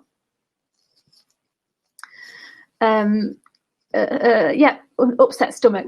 So that obvious that again, that's one of the first things we can notice. So if you try kind of getting your IBS type symptoms, that can be a sign that something's wrong, but it's not the first sign. It's the first sign we notice. It's like the full sink. That's the first sign we notice, but actually there's something that's caused that. So again, think, what happened in the run up to that? What's going on? Again, like I said, if it's a situation, you can't change the situation, but you can change how you perceive the situation and your emotional response to the situation. So even if the situation is past, so let me think of an example. So just a bad job interview. I don't know if this is a good example. We'll see how it goes. But you had a really bad job interview. So you had the stress running up to the job interview. You had all the anxiety. You had the job interview and it was horrendous. And now you're getting flashbacks to that job interview. You're feeling stressed. You're feeling anxious, but you're thinking back to it. So you're thinking about how bad it went, almost like the embarrassment. Now, that situation happened. You can't change the fact that situation is in the past. However, what you can do is start changing your mindset about it. So again, like the dog walk, start focusing on the positive things. All right, you might have answered one of the questions in a really, really bad way. You feel like you let yourself down. But actually, they asked 15 questions. You answered 3 of them really well. So go back and focus on the positives and change that emotional response. So that if it's something that's in the past that you're worrying about, that's causing these triggers to happen, just go back and refocus that emotion. Start thinking positively. And start reframing, it's called. And again, I've got some of the tools that you can do. It's kind of a longer term process than just sitting down by yourself and doing it, but there are easy ways of doing it. So you literally, and again, write it down, but like I did with the dog walk with my other half, literally just focus on the good things, take it through step by step and think of the good things, think of the things that you're proud of, think of the positive things. Headaches. Are you starting to get headaches? A lot of this could be due to dehydration. So again, it's that self-care. Are you stopping to take care of yourself? Has that self-care gone by the wayside? Are we getting headaches? Is that due to sleep patterns? Is that because you're eating things that you're either intolerant to, or that aren't that beneficial for you? Are you dehydrated? Is it tension? Are you carrying a lot of tension in your shoulders, which is causing the headaches? So again, keep asking why, keep understanding why you're having the reactions you're having. And fatigue. Are you tired? Again, is this because of sleep, or is this because of the food you're eating? Is this because your body is constantly pumping the adrenaline and the cortisol? Is this because you're not getting any relief from that? So why are you tired?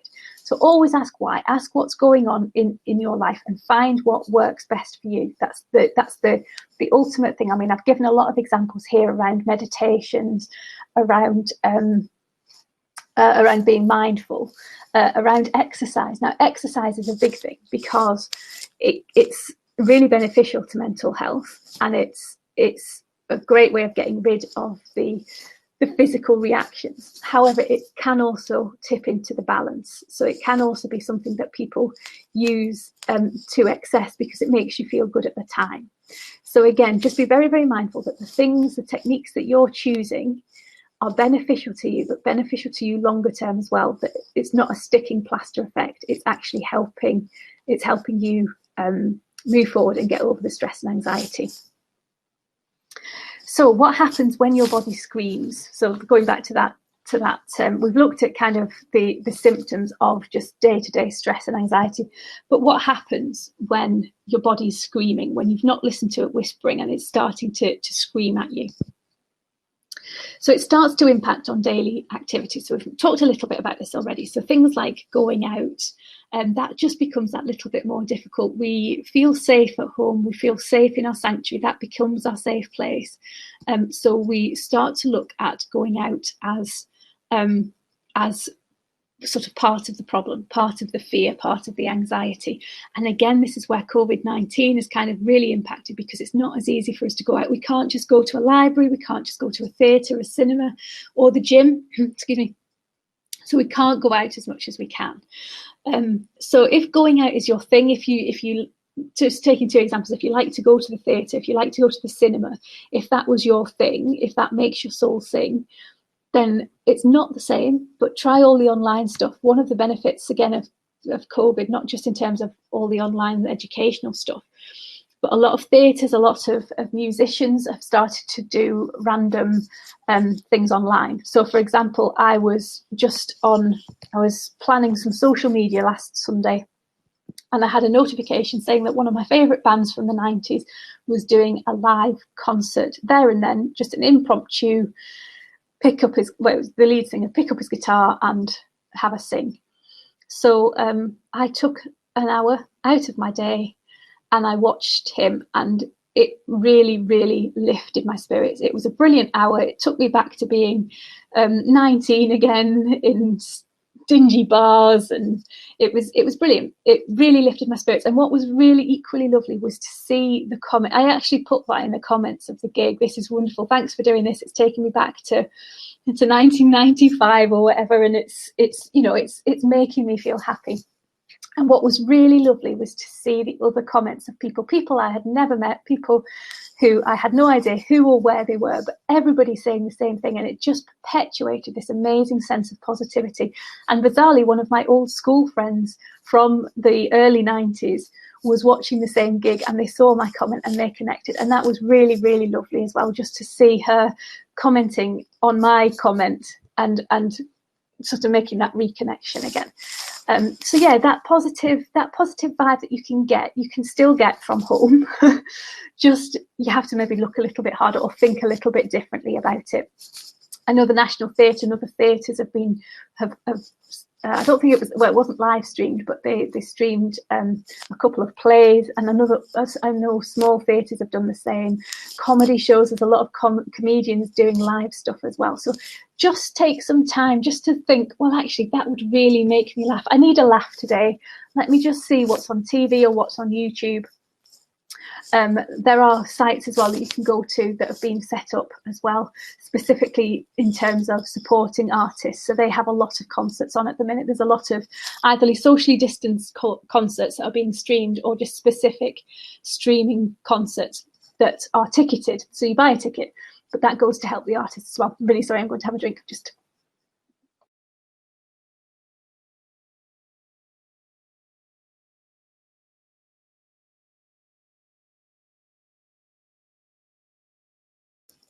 Sorry about that. So what else happens when your body screams? Self-destructive and self-sabotaging behaviours. This is quite common as well.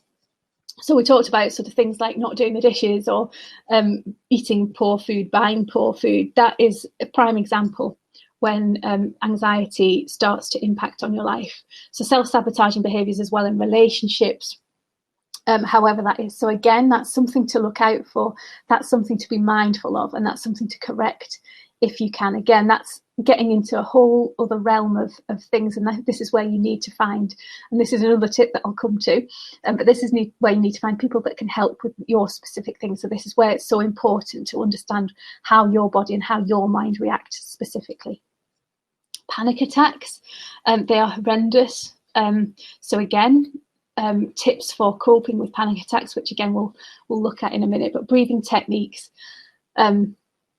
noticing that a panic attack is starting, so the shortness of breath, anything that's triggered. So again, everybody is different. Get to know your triggers, get to know your early warning symptoms, and tackle it early doors. Depression, IBS, fertility issues. Again, these are things that you'll need to seek specific help with. But the calmer you are, the more that you eliminate that stress from your life, then the better chance you have of completely resolving your IBS, your fertility issues, and your depression. Because the likelihood is, and it's not a guarantee, but the likelihood is that the prolonged stress and the prolonged anxiety that you're feeling is, if not the root cause, it will be one of the root causes of these more serious health conditions. So again, I've put tip 6 here. I think we're way beyond 6, but this is where all this comes to: maintain or regain control. So when we're talking about overwhelm, like we said, that's the feeling that you've lost control, that you have no control over what's happening. So take steps to maintain or regain that control. Maintain if your body's whispering, regain if your body's screaming. So by doing that, it's basically asking somebody for help. There are things you can do them yourself, and I will show you in the takeaways right at the end. I will show you a breathing technique. I will show you a reflexology point. So there are things you can do yourself. However, reach out to people who you know can help. It could be uncharted territory for you, but there are so many different therapies out there. So, for example, if you're struggling with a bad back or a bad neck, that can lead to stress in itself, because coping with pain or an illness can be stressful in itself. So reach out to somebody who can help with that root cause, who can help with that illness, with that pain. Reach out to somebody who does talking therapies if you want to talk through sort of emotions, situations that are still lingering with you. Then reach out to somebody who can help. My tips in terms of doing that is find somebody that resonates with you, find somebody that you like, find somebody that you trust. Over the last 20 years, I've spent so much money and tried so many different therapies and techniques. Now, everybody's different. So it's really, really important to find things that work for you. So acupuncture is a fantastic example. Acupuncture is brilliant in terms of helping clear stagnation in Chinese medicine terms. It's great for physical ailments. It's great for increasing positivity. It's just great for general well-being. However, so many people say, I've tried acupuncture, it doesn't do anything for me. So there's 2 points to that. The first one is, if you have an illness that has taken years to materialize, or you've had it for years, would you expect to take one tablet? I mean, it would be lovely, but would you expect to take one tablet from the doctor and it get alleviated instantly? The answer probably is no. So stick with therapies. Don't expect a natural therapy or a different way of doing things to have instant results, because that will lead to disappointment, sadness, angst, and just an increase in that negativity. Also, just because you've tried it with one person and it hasn't worked, don't feel that everybody's the same, because every therapist, everybody, and this is across the board, specialists, NHS specialists, GPs, talking therapies, everything that you try with one person, and they're putting their spin on it. They're putting their interpretation of their training. Especially alternative therapists, we tend to be trained in a lot of different things. Excuse me. So the way that I approach, one of the things that I do is core therapy, which is it's a system. and it uses kinesiology and all sorts of different things. But I come at that from my background. So my background is very much Eastern medicine. It's very much energetic. It's very much Reiki, Qigong, that kind of thing. On the course that I did, on the core therapy course, when I did my qualification, there was physiotherapists and there was other sort of sports therapists. They came at the exact same, we were taught the exact same things. We were taught by the same person in the same place at the same time. We didn't do anything different. But when I go and see, so one of the ladies who was on my course, for a couple of years afterwards, we did treatment swaps. She was a physiotherapist, possibly still is.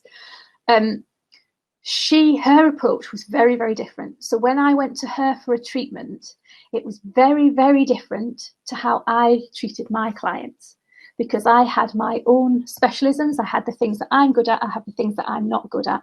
And she was exactly the same. So just because you've tried one thing, just because, say, acupuncture, you've tried acupuncture with one therapist and you didn't like it, go to somebody else.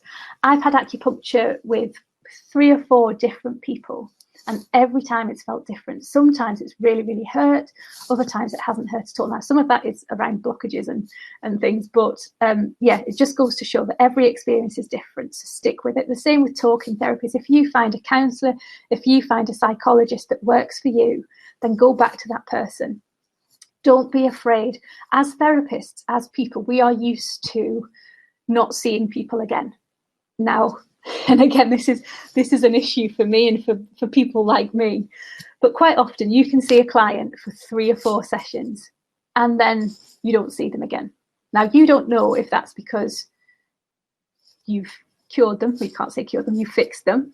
That's because you don't know if they don't need to see you anymore because their illness, their ailment has got to a point where they can manage it and they're fine. Or you don't know if that's because it just wasn't working for them and they've gone elsewhere or they've just given up. You will never know. And that's something that we were actually taught to deal with when we do our qualifications. So if you're a super sensitive person, if you worry about upsetting people and the therapist that you're going to see, don't worry about that, because that's an occupational hazard of the thing that we do. Quite often I offer a free consultation for people to have a chat with me and see if I can help them. Chances are I can, but it's more around seeing if they like me, seeing if they trust me in order to help with their stuff. Quite often I can have a call that I thought went really, really well, but that person doesn't sign up. They don't come and see me. And we are taught not to take that person. We are taught that that's just not meant to be. So don't worry. If you're feeling anxious, you may feel under pressure to support people and to do things that maybe you don't want to do, that you have a bit of a gut feeling about. So trust that gut feeling. Don't worry about hurting anybody's feelings or about changing, provided it's like hairdressers.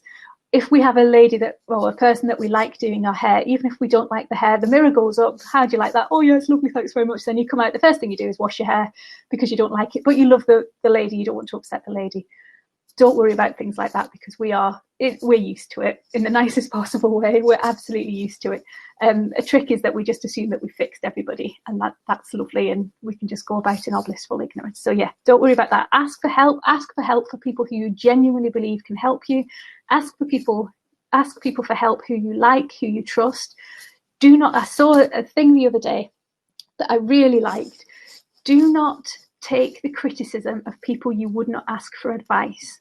So that's another really good thing. When you're feeling anxious, when you're feeling things are just a little bit, when your self-confidence is lacking, we tend to take criticism more to heart than normal. But just keep telling yourself, would I ask that person for advice? If the answer's no, then don't listen to their criticism, because their opinion matters not.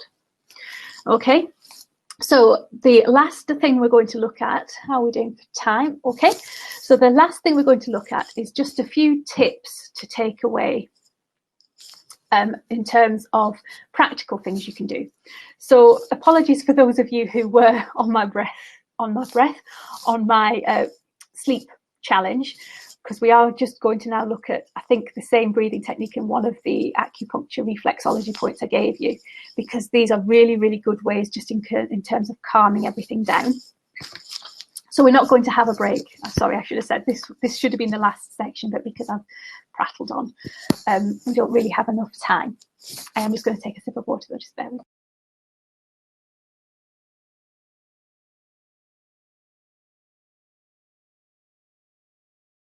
Thank you for bearing with me. So the first two tips are the ones that my sleep challenges will already be familiar with, but they are very, very powerful. So for the people who didn't do my sleep challenge, if you're struggling to get to sleep, these are two fantastic ways of just calming things down, calming your mind, calming your body, and relaxing, ready for sleep, or ready just to take on the world. So the first point is the solar plexus reflexology point, which is there. So again, you just make up a ball with your hand. You put the thumb at the top of the ball, and it's kind of, if you go down there, these keep popping out of my ears, I'm gonna have to get some better ones. And you literally just massage. Now that is really tender. That's really tender today, and that is because I'm doing a live webinar. That is because I didn't sleep very well last night because I'm doing a live webinar. So that is because my anxiety has been heightened. So if you are feeling anxious, you will feel it. It just feels a little bit bruised under the skin. So the key thing is to find where, that is really sore, where it works for you. And it's literally, you just massage it with your thumb.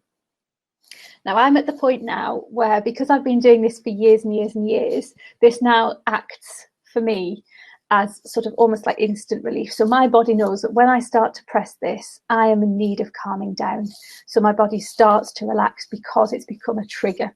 Triggers are really, really important and really, really powerful. So yeah, that's the first thing. So like I say, screw your hand up into almost like the beginnings of a fist at the top left hand corner, just there. Now if you're left-handed, you can do, it's the same point on the other side as well, so you can do it on the other side. That's equally tender for me today. So yeah, just do that, and you either, that might be a better way of showing it actually, you can either push in and release, and we can do that with the breathing as well, that I'm going to talk you through in a minute. So you either press in, release, or you literally just massage it, a really nice massage like that. So the breathing technique that the basic breathing technique that I tell all my clients to do,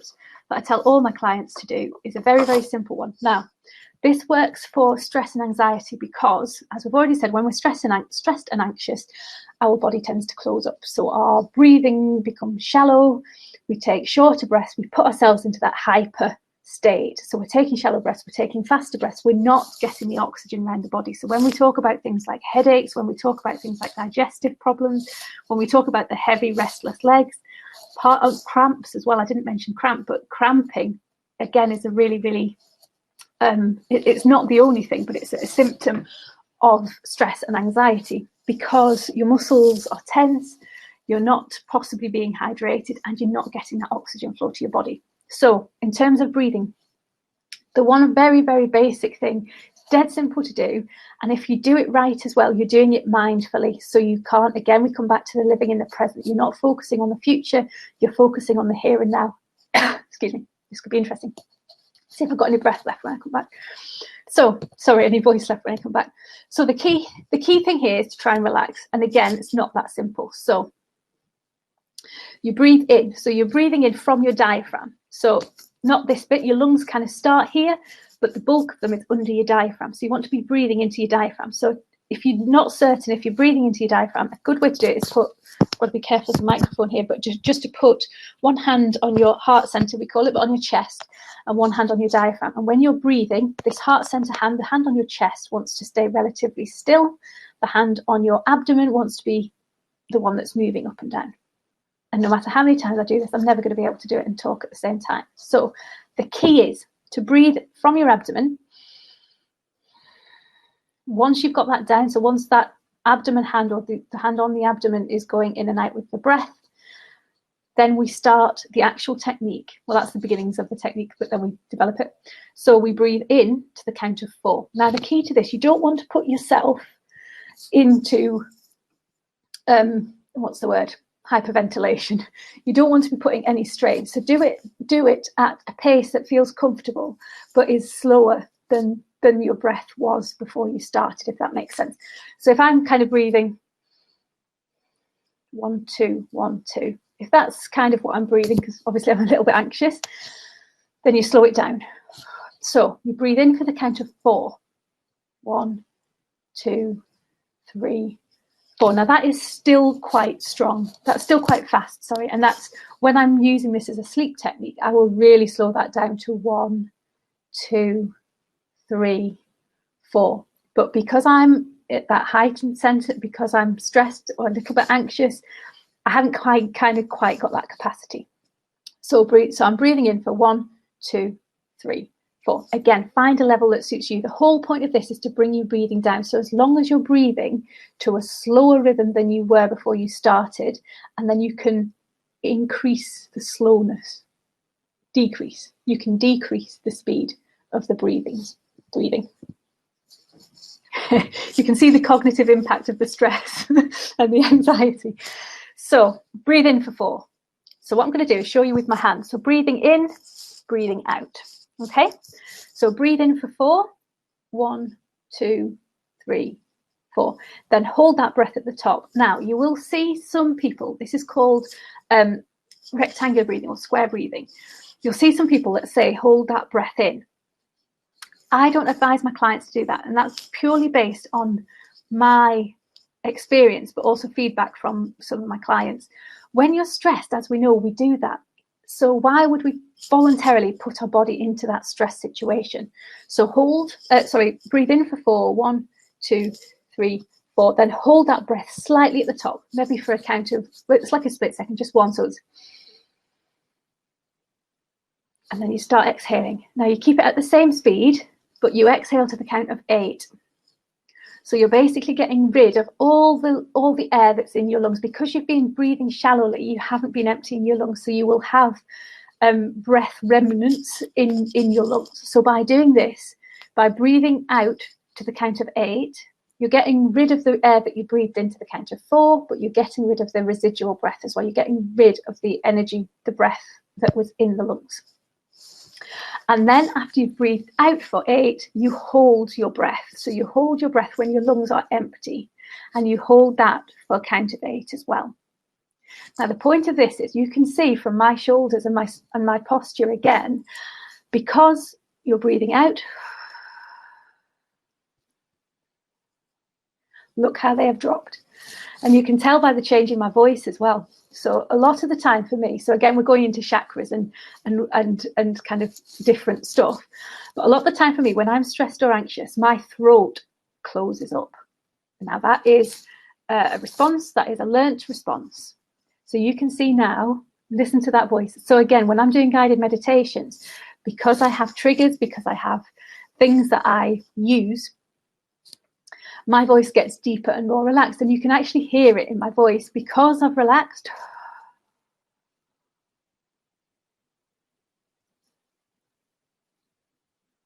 So my lungs are now empty, and just listen.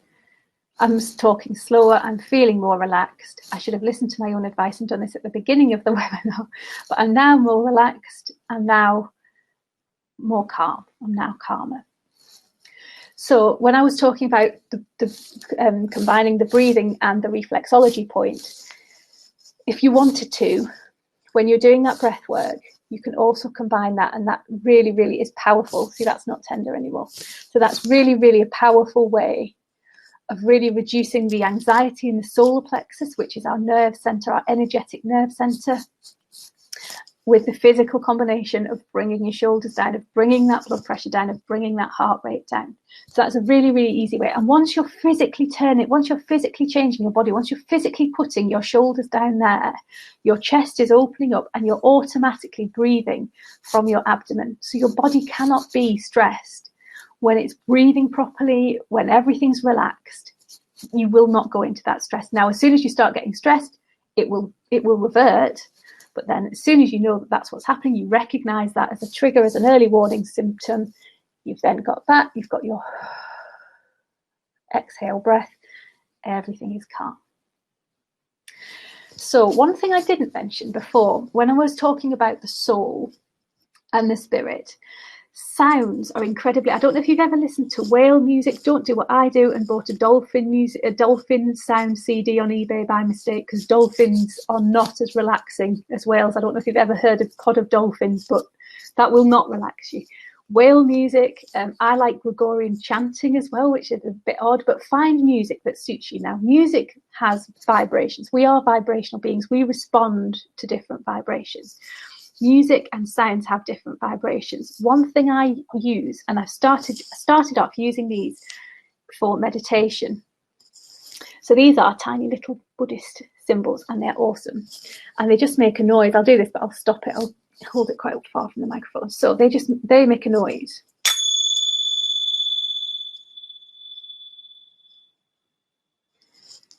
So if you're doing the breathing technique, or if you're doing meditation on a regular basis, using something like this, using a point like that becomes a trigger.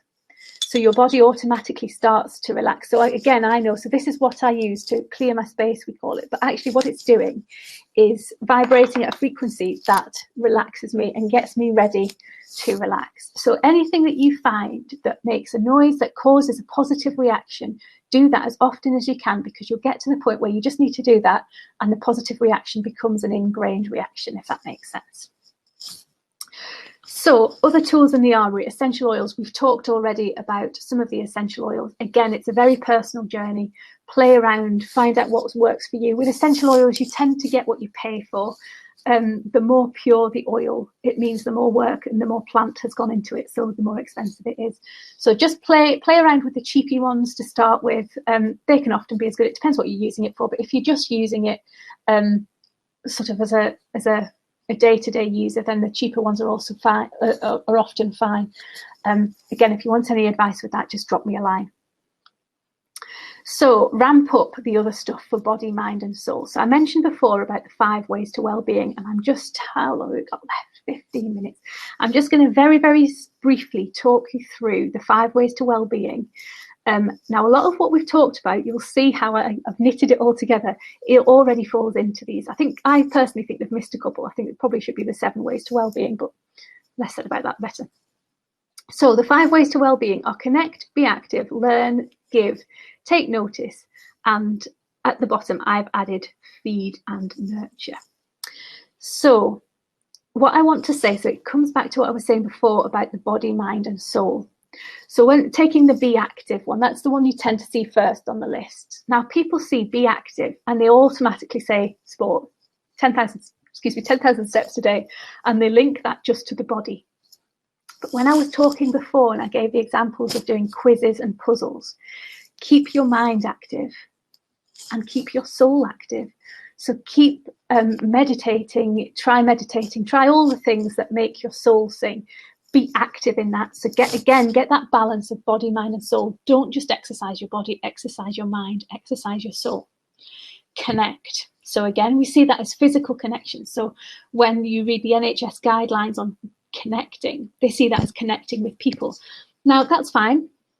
Connecting with like-minded people, there's great joy in that. Again, if you're an extrovert, you take a lot more pleasure in that than an introvert. I'm an introvert. I very much rejuvenate when I am by myself, and I find being around big groups of people exhausting. Other people find being around big groups of people invigorating, and they don't really enjoy time by themselves. So again, it's finding what works for you, but connecting with like-minded people, connecting on an emotional and spiritual level with people is good for the soul. It's good for the mind. So connecting again. So when we talk about connecting, I also like to think, now this links to take notice, but connecting your body, mind and soul. So noticing, for example, if you're being active, so if you're going for a walk, don't just think about it as a physical activity, but connect that to your mind and to your soul.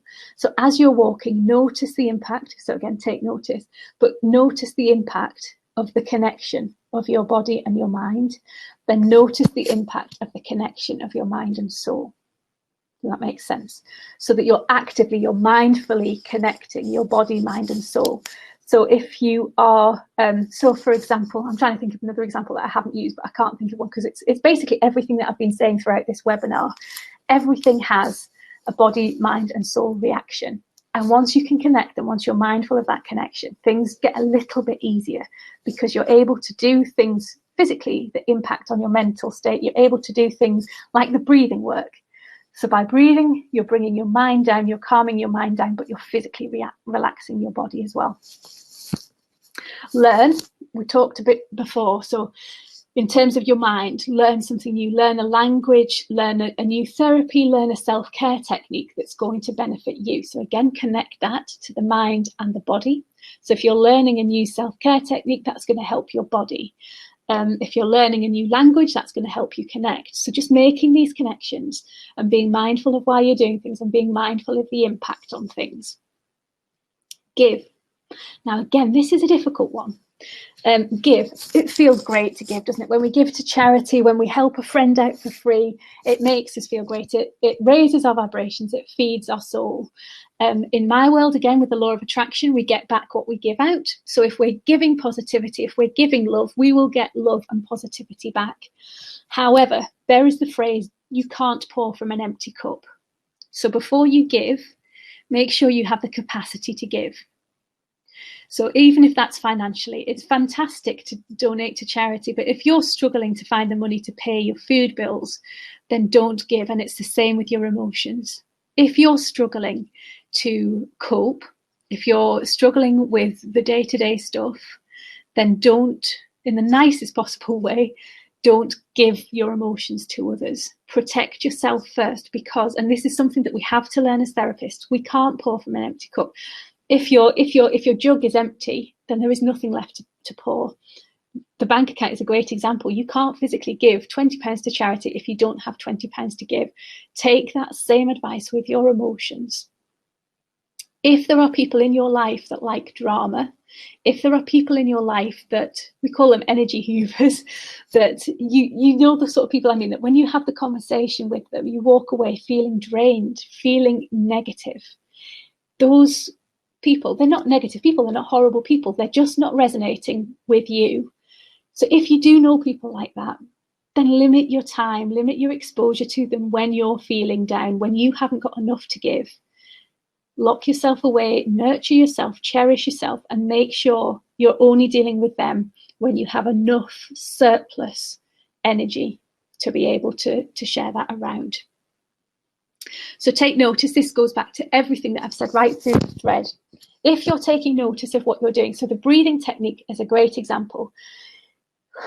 You're calming your soul, you're bringing this down. What you're also doing when you're counting to 4, hold, counting to 8, is focusing on the numbers. So when you're focusing on the numbers, you're not focusing on what might happen tomorrow. You're not focusing on what's going to happen when this happens. You're bringing yourself to the present. When you're in the present, you're not in the future. You can't be scared. There's no anxiety. There's no fear around the present, because the present is happening. So that's a great example of how taking notice of something. When I was talking about the dishes and making cups of tea in a mindful way, open the window in the morning. If you can't, for whatever reason, get out for a walk first thing in the morning, just open the window, open the bathroom window, open the bedroom window, listen to the birds, listen to the traffic, take in a couple of those deep breaths, take in the fresh air from outside, but notice what's the first thing you hear. So just stop for a second now and just listen. So the first thing I heard there was a car go past the front of the house. What's the first thing? So just do it again, and we'll just do it for slightly longer this time. So just listen, and what's the first thing you're hearing?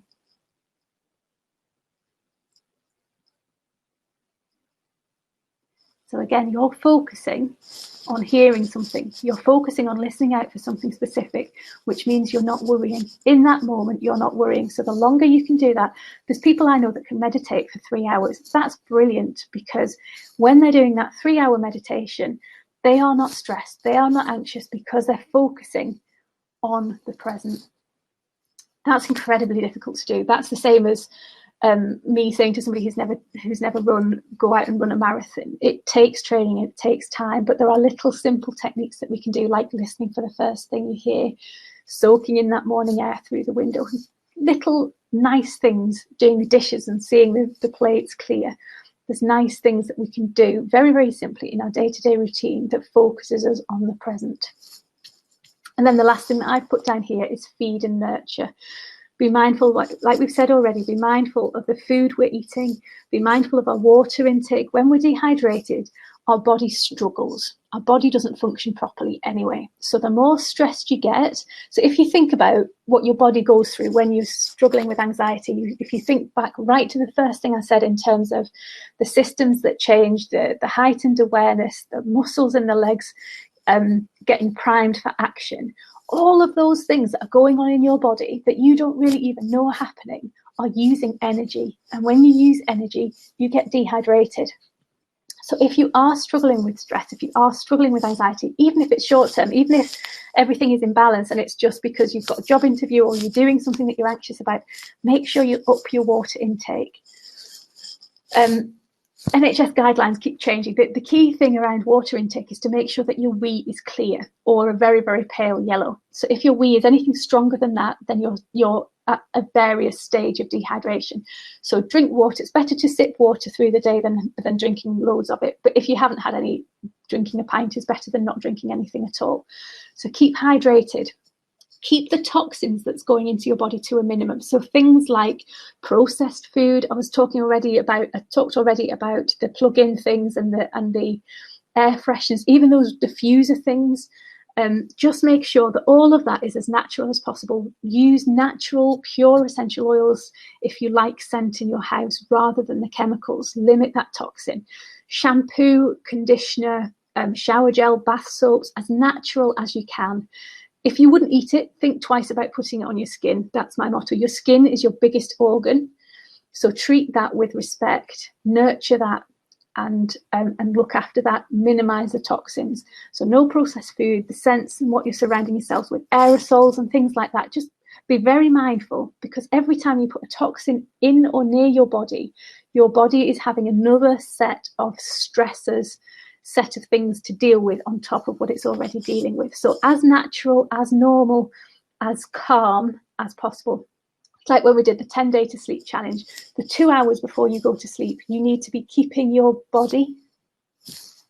Ooh, that's telling me I've got my two. It wasn't really, I don't know what's gone on there. It's telling me I've got 2 minutes left.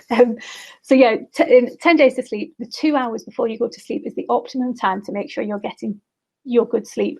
So in those 2 hours to sleep, make sure you're being as calm, as natural, as non-stress inducing as possible. So that kind of goes for life as well. If you know you're going through a tough time, don't make your body and your mind go through any more stress than it has to. Keep things as natural, as drama-free, as calm as you can. And then the last takeaway I'm going to give you is gratitude journaling. So every day, so you've got your mantra in the morning. Today is going to be awesome. Of course it is. It's going to be a wonderful day. Today I will get the job. Whatever that positive mantra is, start the day with a positive mantra. Then I like to end the day with the gratitude journaling. Like I said with the example of my other half, he was quite anxious, in quite a negative mood until we started reflecting on the dog walk and reflecting on the positives, and then his mood changed and he suddenly saw the other positive things that had happened. Get a nice book, a nice pen if you like stationery, make it into a lovely thing. I sometimes, if I'm really struggling, I actually make journaling into an event in itself. So I put on my music, I put on the music that I like, I might put some essential oils bubbling away. I just make it nice. So I'm already relaxed. Do some breathing work, do some reflexology points, and then write down a list of at least, again, it depends. I always think 7 is a nice number. So write down 7 things that you're positive. Write down 7 things that are positive that happened in your day, or that you're grateful for that happened in your day. And if you do that every day, you will start to see small, subtle, but powerful changes happening to your mood. You will also sleep better. You will wake better and more refreshed. And if you wake better in the morning, then your day is off to a better start. Don't skip breakfast. That's my other key thing, and have something healthy for breakfast. Okay, no time really for question and answers. If you do have any, do feel free to pop them in the chat, like I say, and I can get back to them on eBay. I can get back to you on eBay. I can get back to you on email. yeah, thank you very much for joining me today. I hope that's been useful. There's so much more I could talk about.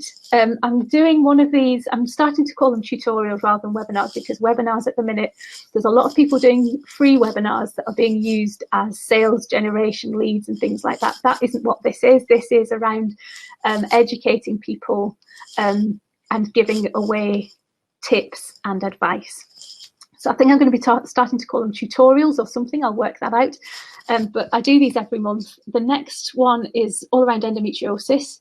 And it's about Chinese medicine, how Chinese medicine can explain endometriosis and how it can help fix endometriosis.